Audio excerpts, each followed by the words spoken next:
আসসালামু আলাইকুম এভরিওয়ান, আশা করি সকলে ভালো আছেন।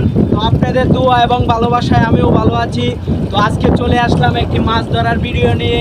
তো আপনারা শুধু ভিডিওটি দেখতে থাকুন। আজকে আনকমনভাবে মাছ ধরবো। তো আমার হাতে মাছ ধরার অর্থ দেখতেই পাচ্ছেন, একটি বস্তা। তো এখান দিয়ে অনেক প্রচুর পরিমাণ চিংড়ি যায়। তো সেই চিংড়িগুলা ধরার জন্য আজকে চলে আসলাম। তো আপনারা দেখতে থাকেন। এলাক সবুজ মাছ ধরে হলো বিলের মাঝে। তো আমি মাছ ধরতে চলে আসলাম চট্টগ্রাম সমুদ্র সৈকতে। তো আপনারা শুধু ভিডিওটি দেখতে থাকুন। এই যে এখান দিয়ে পানি যাচ্ছে, এখান দিয়ে অনেক চিংড়ি যায় বড় বড়। তো চিংড়িগুলা কিন্তু এই ফাঁক দিয়ে যাইতে পারবে না, সেজন্য একটি বস্তা আনলাম মাছ ধরার জন্য।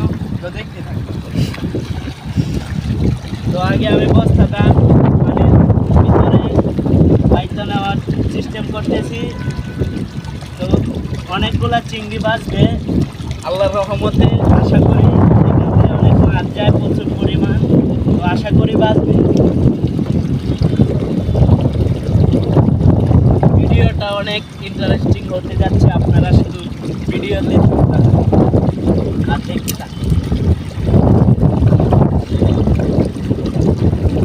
সবাই ভাই কমন ভাবে মাছ ধরে, আমি আনকমন ভাবে মাছ ধরবো।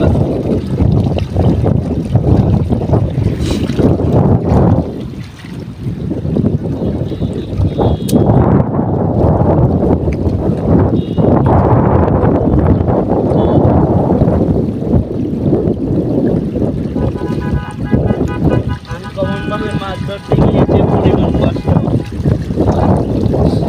জাল নাই কি করা যাবে, মাছ তো ধরতে হবে।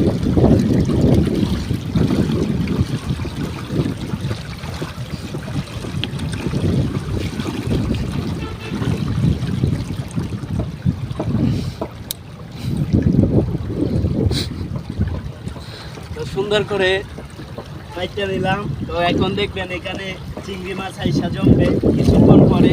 তো আপনারা দেখতে থাকুন।